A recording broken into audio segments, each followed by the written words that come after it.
Hello and welcome to the DownShift. You'll see there's only three of us as we are having some technical difficulties with power outages, so Lockie may join us through the episode. We're not having difficulties. We've paid our bills. All right. Paid up. No, And I was that's going to say if we're lucky, but no, it's going to be if Lockie's lucky because we can then do his predictions for him. So, yes. If we're unlucky, yeah. That's in the fine print, isn't it? If you can't join us for the podcast, you get what you get and try you don't get harder. upset. you'll get what you get. So in this episode, we are previewing the Chinese Grand Prix. We're reflecting on the impact of the 2026 regulations that they've had on the racing so far. And once again, we will put our F1 knowledge to the test as we make our predictions on who will come out ahead of the rest of us and who won't. As it's lights out. Drop the clutch. And let's get racing.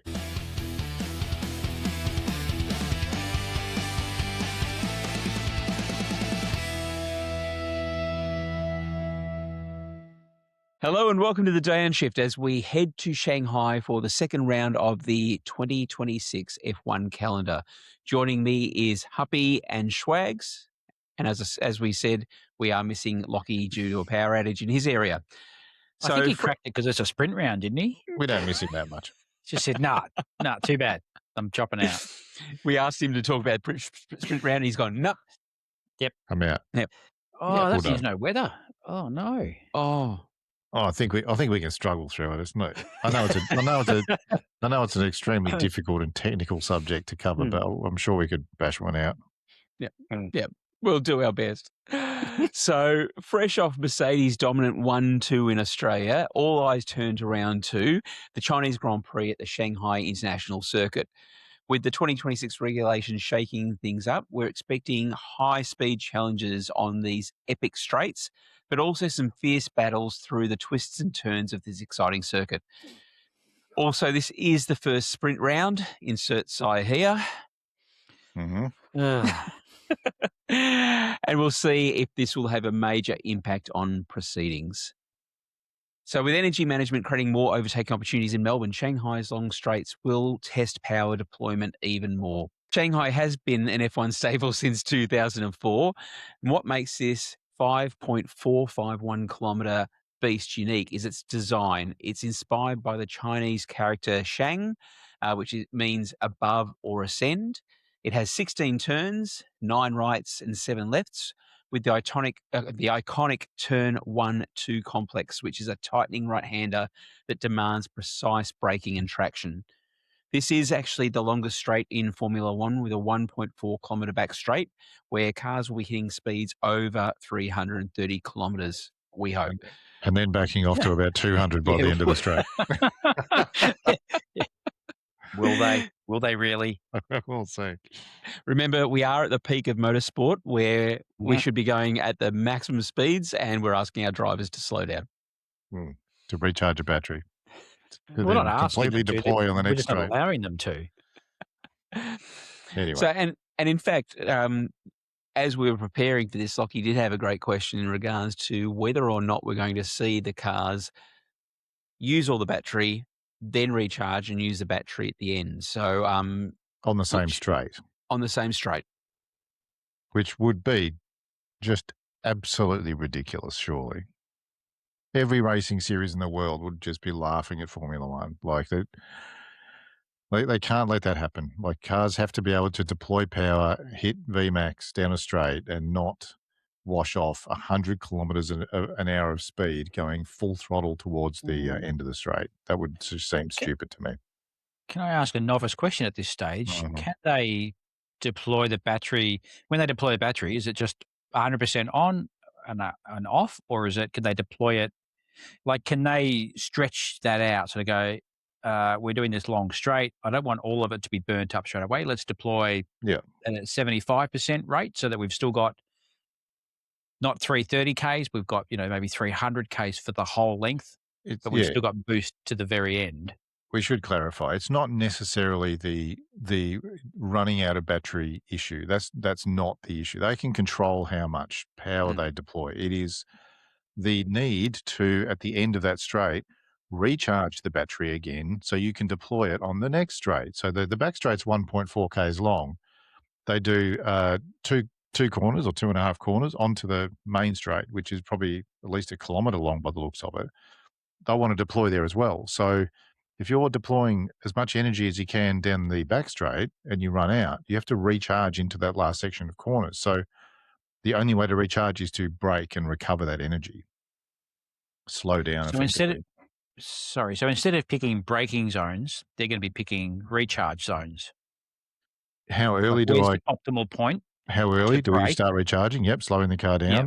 And how early or late should I be deploying power down the straight to maximize my lap time? Yeah. And this begs the question in regards to whether or not they also change their mapping. So from that perspective, is they might say, right, you know, the back straight is 1.4 kilometers. What ceiling are we going to put on the energy usage to be able to stretch that out over the entire straight? So you might have some teams who'll go, right, we're just going to go full power and we'll use that as much as we can. And then once it's done, clipping will come in and the car will slow down.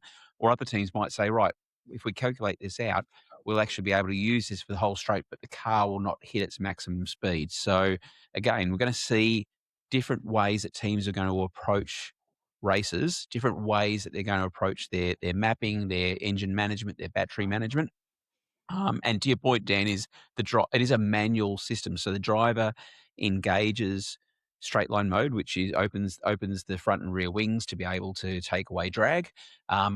They can turn that off as well if they wanted to. They can stop using the battery if they want to. So there's a whole bunch of different management, both physical and electronic, that can be applied to this. All while not trying to get overtaken. Exactly. Or trying to overtake someone. So, I mean, Formula One said they were going to look at, you know, for the first half of this year at least, you know, races on a race-by-race basis. And they might make decisions about deployment and things like that. There could be some regulation changes to ensure that cars don't look ridiculous when they have to brake at the end of a straight. So, yeah, we'll see what happens. But the FIA can't change the size of the battery. Like, that's fixed. That's fixed. They can just change at this stage. I don't. The actual physical size is up to the teams, but they're limited on how much energy they can recharge and deploy during a lap. So as to how effectively they recharge, how effectively they deploy that energy, it's up to the teams. But there is a maximum rate. Yeah. I mean, this is where the season starts to unfold in terms of the new regs now that we've got. So we saw what happened in Melbourne. It wasn't too bad. Now we're going to see different tracks to see how it unfolds. Go, oh, yeah, maybe it's not working so great. Yeah, yeah. Or maybe it is. Maybe the simulator works. They've done it. And they go, you know what? This is how we're going to make it, and it's not going to be too bad. We're going to see different challenges through the season because all the tracks are different. I mean, you go to Monza, and you know the fastest track on the calendar. You're going to see different ways of managing battery and deployment there as well. So it will be interesting to see as this evolves throughout the year, and then also as that changes going into the 2027 season. Yeah, for sure. This track, just an interesting tidbit is that this is built on reclaimed marshland for $450 million. It is another Tilke design, but not as formulaic as some of his former tracks. So, and with elevation changes and a lotus pond for tranquility amid all the chaos as well. Is that where Oscar will be? He's getting some zen. Hopefully not in the pond. Yeah. Now, the lap record is still held by Michael Schumacher from 2004 with a lap record of 132.238. So that still stands. And look, there's the overtaking hotspot at the hairpin on turn 14. So as we see the cars coming down that longer straight, coming into that heavy braking zone and potentially taking an opportunity there. That was traditionally the overtaking spot, but now with these new batteries, boost, overtake mode, deployment, recharge, whatever, I would expect that maybe we'll see hopefully some more creative overtaking options during the race. Yeah, potentially in that second sector where you've got some sweeping corners, where they can be a bit more tactical. Yeah, exactly. So in regards to best viewing, look, the mains grandstand on the pit is great for the start-finish line, but there is also grandstand K for the back straights for the high-speed passes, turns 1 to 4 for early race carnage. There's a lot of action going on between those sweeping corners, and due to the elevation of the track, there's plenty of viewing all around there. So if you are going to the race, it's a really good track to be able to see the action. Yeah, it is. It's a good location and a good track to view action, so it's good. Highlights for this is to look out for tyre deg on those long corners, so turns 7 and 8. Also, there is 75% potential for safety car in this race, so we're expecting to see safety cars in regards to this. So Bird Midlander, who didn't get to do any work at the Melbourne Grand Prix, might actually get it to go out there for a couple of laps. And that was his 500th Grand Prix in Melbourne. So well done to Bernd Mylander. He's done more Grand Prix and more laps than a lot of other drivers in Formula One history, I think. But he didn't get to go out. But the tyre degradation issue, if we can go back to that, last week in Melbourne, new cars, first time they've raced. People would come out with a setup. They didn't do long race runs during practice, maybe 5, 6, 7 laps. Mercedes seemed to roll out with probably one of the better cars for tyre deg and tyre wear. It seemed quite balanced, sort of front to rear, but a lot of teams were complaining about their front left tyre. McLaren didn't do a great job with it. Ferrari seemed to have some issues. So this track in China has some long right-hand corners, which could really hurt the left-hand tyre, especially coming onto that back straight. So I'm sure teams have learnt a lot about their setups from last week in Melbourne, and we'll certainly see some improvements. But yeah, degradation could be an issue in this race. We didn't hear much about tyre deg last week, did we? No, I mean that's there's a few teams that said, "Oh, look, we're going to struggle to get through," but it didn't really. There was no one going, "Oh, we're cooked. We got to do something." No, Lando did. Yeah, so Lando was, yeah. I remember because McLaren was saying, "Are you going to be able to last on these tyres?" And Lando's gone, no. So Lando only got 23 laps out of the hards, whereas you saw Russell, Antonelli, Gasly, and Ocon get 46 laps out of the hards. Yeah. And I think that underscores even more how good that Mercedes car is at the moment, because they were able to do 46 laps on those hards. They had the Ferraris chasing them on medium tyres with lower lap count, and they were still able to just manage that gap and do a full race, and their tyres did not look completely destroyed at the end. So I think there was definitely a bit more race pace in that Mercedes. So yes, look out at China for the Mercedes. But to your point, Happy, is we are seeing a different type of racing. So we do expect to see different bold moves on the track's wide layout. And so there is a lot of room to tack in regards to Shanghai. So it'll be interesting to see how the drivers interpret that. Yeah, exactly. With a smaller car. Correct. Yeah, exactly. It's designed to encourage more overtaking. So yeah, let's see it. So with that, as we come into the weekend, now Lockie was spot on for his predictions for the weather in Melbourne. So one of us is going to have to take up the reins here, so to see as to whether or not we don't let us down in regards to this. Shanghai is known for its unpredictable weather. So who'd like to take a stab at this one? I'll have a crack. So, Schwags, is it going to be sun, or can we expect a little bit of risk? Shanghai is known for unpredictable weather, so it's going to be sun. Oh, you just said that. I thought, it might be. Or can we expect a little risk? A risk? Oh, that's a question. There's no question mark. Your notes are terrible. Lachlan would handle this much better. That doesn't even make sense, that sentence. Oh, man. Sun, and the fun. No, fun and sun. Or can we expect a little risky and things staying dry? So what have we got? Thursday, 14 degrees, sunny and a moderate breeze. Friday, 15 degrees, sunny and a gentle breeze. Saturday, 17, sunny and a moderate breeze. And Sunday, race day, 15th, is 16 degrees, light cloud and a gentle breeze. So that might give them some good track temps for race day. I think so. And nary a sprinkle in sight in those images there from whichever website they came from. So it doesn't look like much of a chance of rain. Mm. And where you look at it is, so we had high 20s to around 30 degrees here in Melbourne. So we're seeing about just over half of that. So again, lower temperatures, lower track temperatures. It'll be interesting to see who this favours. We know that from last year, Mercedes favoured a cooler track. So yeah, it will be interesting to see what actually does happen with these teams, how that applies to the engine performance, the tyre deg, and how the cars perform. Is there much elevation at Shanghai? Yeah, there is a bit of up and down. It's not massive, but a little bit. Well, as in Melbourne was from sea level, pretty much sea level, right? So yeah, Shanghai is only 4 meters above sea level. So 4. Okay, so that won't play a factor. Nice. No. So with the new regs in play, Overtaking gets a fresh twist. 2026 rules emphasise manual energy management over DRS reliance. So where's the overtake detection, and how many straight mode zones are there in Shanghai, Happy? Good question. I don't think we've seen official news of this yet, but what we would expect to see is, at least on the 2 main straights, there should be a straight line detection mode, like so turn 13, which leads onto the back straight, and turn 16, which leads onto the main start finishing straight.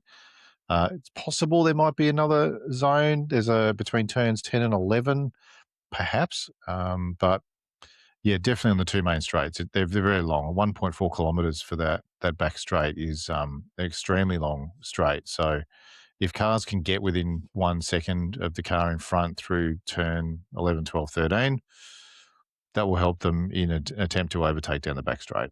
But yeah, as you said before, the new regulations really encourage and reward strategic use of energy, with how much they deploy, where around the lap, and so on, because if you're trying to overtake someone, you want to be able to still get close enough to them. You might cost them energy to do that, and then have enough to get by and then stay in front. So it is a real challenge, when you look at it like that.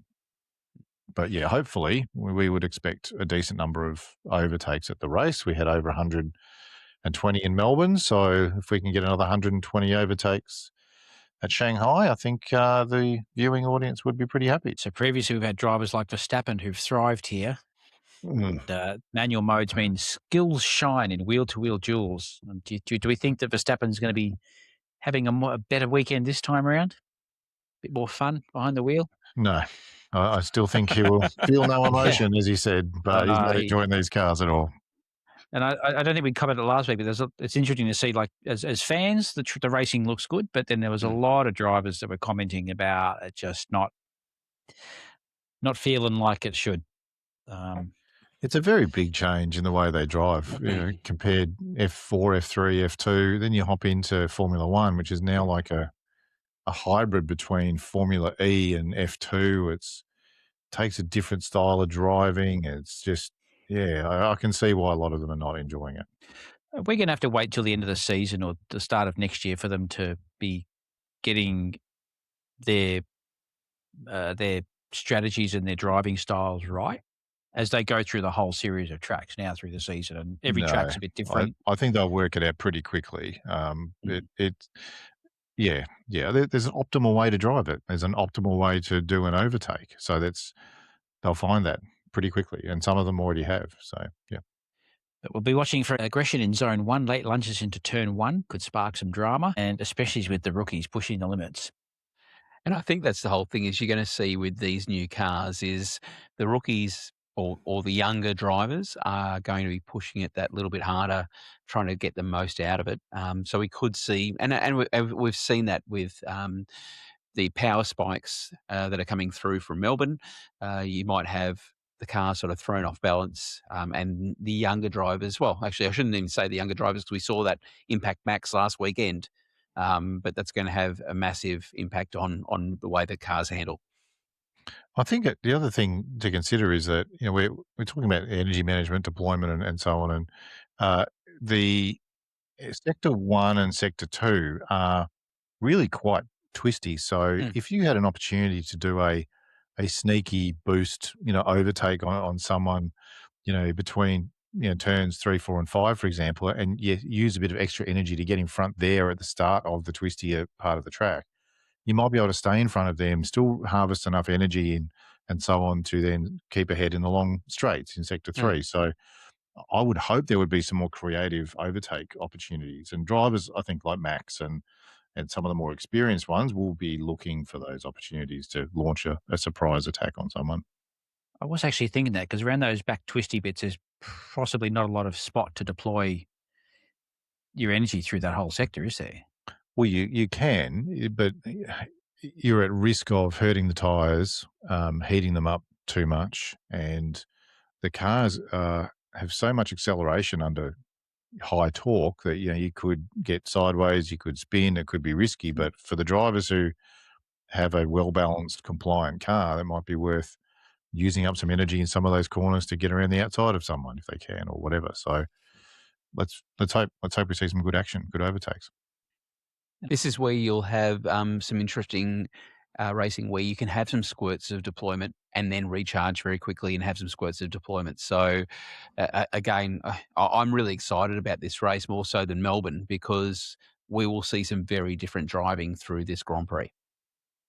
And I know we all love this as a sprint round so early in the season, but it's going to be really tricky for the teams to get from, P1 into sprint quali, bedding down, and then having, then back into a race, straight afterwards. So they're not going to have a lot of time to really get their setups right, which I think, again, like you said, Nate, this is going to really help, not help, but teams like Mercedes have already got pretty a decent steady base. car. Yeah. After Antonelli's crash last week where they've rebuilt the car, didn't even have time to set it up, and out he goes and comes in, qualifying second. This could be a really strong track for them. Yeah, I think so. In this format. And this begs the question for safety because you've only got the teams getting one practice lap before you start to go into qualifying for the sprint round. They're not going to have a lot of time to bed the car into this track. And so you could see, again, some of those technical gremlins sneaking in, which could cause issues, but also just getting that familiarity with the car and the track could cause some trouble out there on the track. It's just where their simulator sort of stuff is going to come in, because they're going to go, they've really just got to use a simulator, what they've done in the simulator, and get the track data and go, how does it correlate? Yeah, well, I mean, although it's a short turnaround, like China's 1 week from Melbourne, their simulated drivers would have been working overtime because they would have been able to correlate a lot of performance data from the car in Melbourne from the race back to their sim models, so they can look at the deployment and how it worked. And you would hope that they would then take that knowledge into all their sim work for China. And the teams, you would think, would have a pretty solid idea on how they think they would be able to get an optimal lap time and where the best points would be to deploy. But yeah, getting back to that question about safety, a few drivers brought up safety on lap 1 as an issue because the cars are powerful. You can lose traction. Starting the cars is difficult, so you can get a lot of cars out of position, 3 wide, maybe 4 wide into some tracks. Look, China's a good example. It's quite a wide track as well. And, if they're able to use X mode on the straights and even following someone, I think Carlos Sainz and one of the drivers said that through the lake section at Melbourne, which leading up to turn 9, when you were following someone in their draft and you had your wings open, your front wing, you would lose that downforce on the front. So the car would understeer, and they described it as being pretty sketchy. So I think there were some general safety concerns anyway from the drivers about especially lap 1 and using that sort of X mode, that straight line mode in fast, gentle corner sections, just because it could make the cars dangerous to drive. So yeah, and there are a couple of corners like that in China. So we'll have to see what the limitations are that the FIA impose on using those modes. So because the front and rear wings are not linked, but they activate at the same time together. They do, but you lose downforce, and if you're following someone through a gentle curve at full power and the car starts understeering towards a fence, then it could make it unstable. But you couldn't, for example, say flick a button and just the front wing goes down to stabilise without losing the whole lot together. Yeah. No, so you can. In regards to the fact that one of the wings is disabled in wet. So when the conditions are wet, the front wing is deactivated, so it maintains the downforce on the front of the car. But not in the dry. Correct. So to your point, Schwags, is you could see the FIA mandate that, and as Happy's saying, if you're seeing that understeery performance, maybe they might consider for this situation that they do say we're going to deactivate the front wing to keep the downforce on the car. What if you're drafting or if you're in someone's slipstream? Okay. Well, I mean, who knows? But speaking of wings, do we think Ferrari is going to bring their chicken rotisserie wing to China? Yeah, I'm hoping so. God, I hope so. Me yes. Some idiot picked them for world champions, so I'm bloody hope so. I would love to see it. I mean, this is where, for me, I'm picking this as the innovation of 2026. So I really want to see them use it, and I really want to see it perform well. I'm not convinced it'll give them much of an advantage, but I don't know if it's the innovation of 2026 either. But we'll see. I think the innovation of 2026 will be the Honda engine performing as it should, and Aston Martin getting into the top 4. Top 4. I think are you changing your predictions up again? No, not yet. I think the aero package on that car has the potential to be up in the top half of the grid, but the engine is definitely letting them down. Yeah, he was paraphrasing for Lachlan. That was Lachlan's predictions. Unfortunately, I have to point out that even though Lachlan's had a power outage and he can't be with us at the moment, he did somehow manage to get a carrier pigeon over here with his prediction. Of course he did. Alonso for second. He certainly didn't want to let us put in predictions on his behalf. So look, as we wrap up the conversation on the zones and the F1 and the FIA have not released the updated map at this stage showing the straight line mode, straight line zones, the detection zones, and so we'll still wait to see that, and look, we'll throw that up on the Facebook as soon as that is released. But so it'll be interesting to see what they do there. So. Can I just ask a question about that? When do they normally wait this long to release? That's wouldn't they have gone through the tracks for the whole season yet, or are they waiting to see what happened in Australia before they decide? I don't think they knew how the cars were going to go, so I'm not surprised it's taken them a little while to do it. Sorry, whereas previously the DRS zones and that were year on year they were pretty much known. Correct. Because they sorted out in the first year of those new regs. Yeah, right. So this is just the first year where they're going, and even then, maybe next year in Australia, they're like, "Oh, that didn't quite work. Let's tweak." Yeah, exactly. Where it starts and stops. Okay, so that's just something that they'll have to fine tune as the years go on. Okay, and so I think for last weekend, the Melbourne track map was pretty much set because again they were thinking this well beforehand.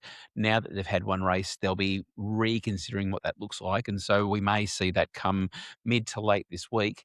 As to what changes they've made. So at the moment, we've still got on the F1 website the map with the DRS detection zones. So we'll just wait and see. Yep. So they've probably got an interim kind of what they think it's going to look like, and then they go, let's fine tune it. Yeah, exactly. Release it before the race. Cool.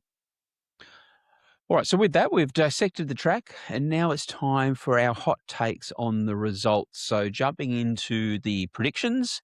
Now, Puppy's been working on a great new animation, which we're going to try and work through here. So bear with us if you're watching us on YouTube. We'll try and drop this in sync with what we're saying, but it will improve over the coming weeks, no doubt. So, so if you like, would you like me to kick off predictions and we'll get going? Go for it. And we'll get going. Go for it. All right. So look, for me, not a lot I think is going to change from Melbourne. So I'm still seeing the dominance of Mercedes through that. So now we are going to do pole, first, second, third, last, but also we're going to predict our sprint winner for this weekend. So to make things a little bit different. So for pole, I'll start with sprint. So for sprint, I'm actually choosing Lewis Hamilton for the sprint win. Mm-hmm. with his new Macarena wing, bringing him. He's going to fly across the finish line there. For pole, I've got Kimi Antonelli taking pole position for the main race. I've got George Russell finishing in first place, followed by Lewis Hamilton, and with Max Verstappen in third place. And for last, I'm going to continue. I'm going to stick with what I said last week, and hopefully Lance Stroll doesn't stuff it up for me, but I'm going to have Sergio Perez for last position. Perez for last round, yeah. They were a long way off the pace. All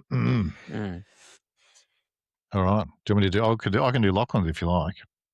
You've got them. I do. I pulled it off the carrier pigeon's leg when it came to the windowsill. So Lachlan has picked for the sprint race. He thinks George will get home first. For pole, he has predicted George. Second place, Leclerc. Third place, Kimi.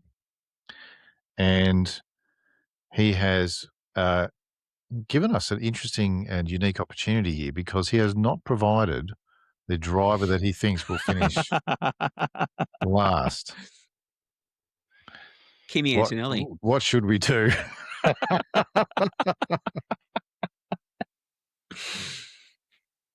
Oh, no, look, he'd say Lance Stroll, wouldn't he? You think Stroll? Yeah, let's put him down for Stroll.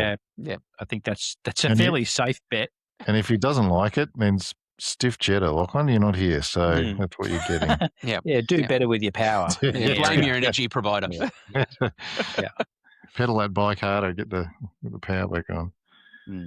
All right, Dan. Orange swags. How many to go? All right. Well, I've got the lucky hat. I have already, after 1 week, I've narrowed it down to 2, 4, 6, 8 names in the hat already because I've just ruled out a whole lot. So George, Oscar, Lando, Max, Kimi, Lewis, Charles, and Isaac are going into the hat. And hey, look, the hat did well for you last week, so it did all right for me. I've got an upgraded hat. You probably can't see this upside down. It's the upgraded Ferrari hat because I'm trying to be a team player, you know. Yes. First. So what am I doing? I'm picking the sprint winner first, right? Winner first. Sprint winner. Please be George. Please be George. Please be George. Oscar for sprint. There you go. Yep. Oscar. Well, So it is his home race. Is a sprint race only one lap? Oh, he didn't even do that, did he?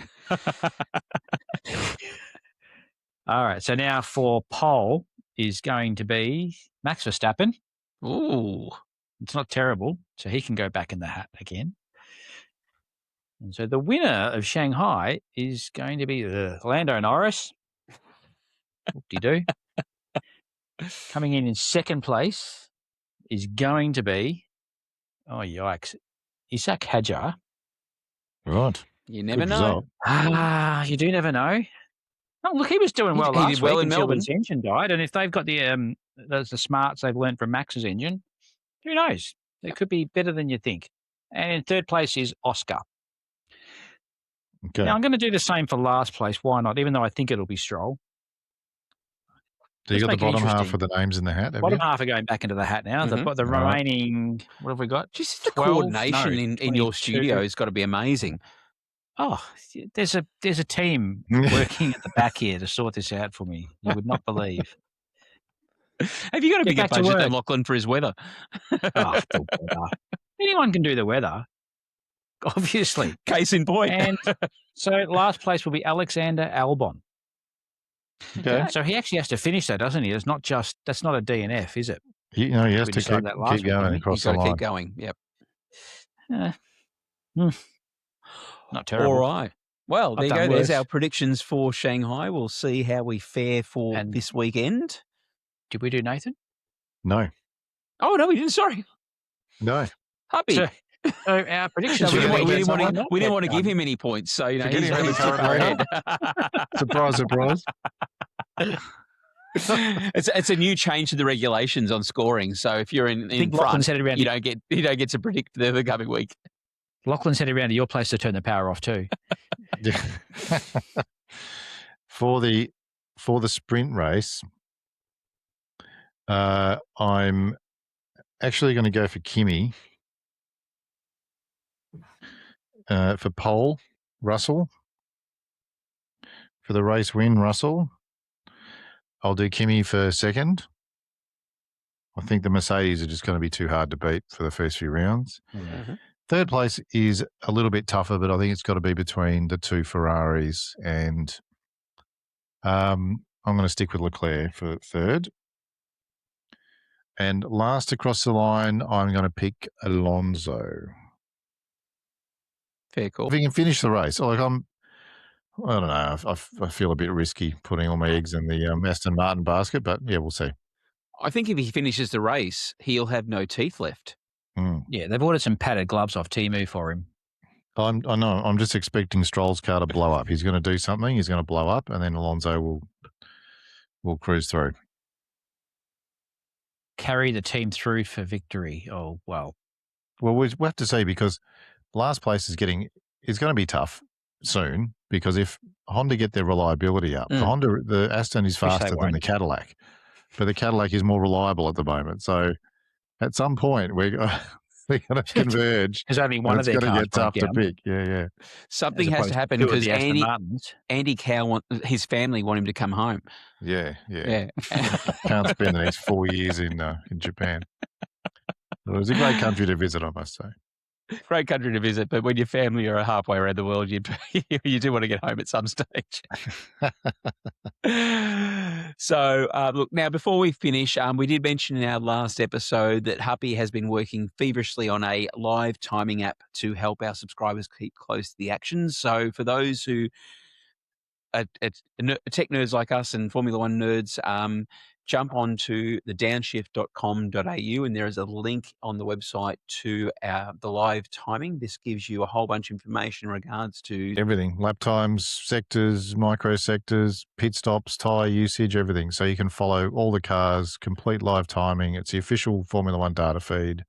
So yeah, we'll have a link below in the YouTube comments here, and a link on the website as well. So no cost. Check it out, and hopefully it's useful. Does it include driver partners? No, I haven't loaded the images for those yet. Okay, that's all right. So yes, you still have to go to Sky Sports for that one. Yeah, maybe we could have a WAGs tracker page, and we can keep track of them on another page. Well, look, there you have it. So our Downshift crystal ball has been viewed for the 2026 Chinese Grand Prix. Look, what do you think, and who do you think will conquer Shanghai? Please hit us up on the socials. Put a comment with this video or Spotify link. Thank you for listening, and remember, there will be a Friday drive along where I'll take you into the cockpit for a ride around the track, taking you through what the drivers will be looking at and what to expect. Tune in next week as we carry on for more Formula One content. Until then, we'll see you on the next lap.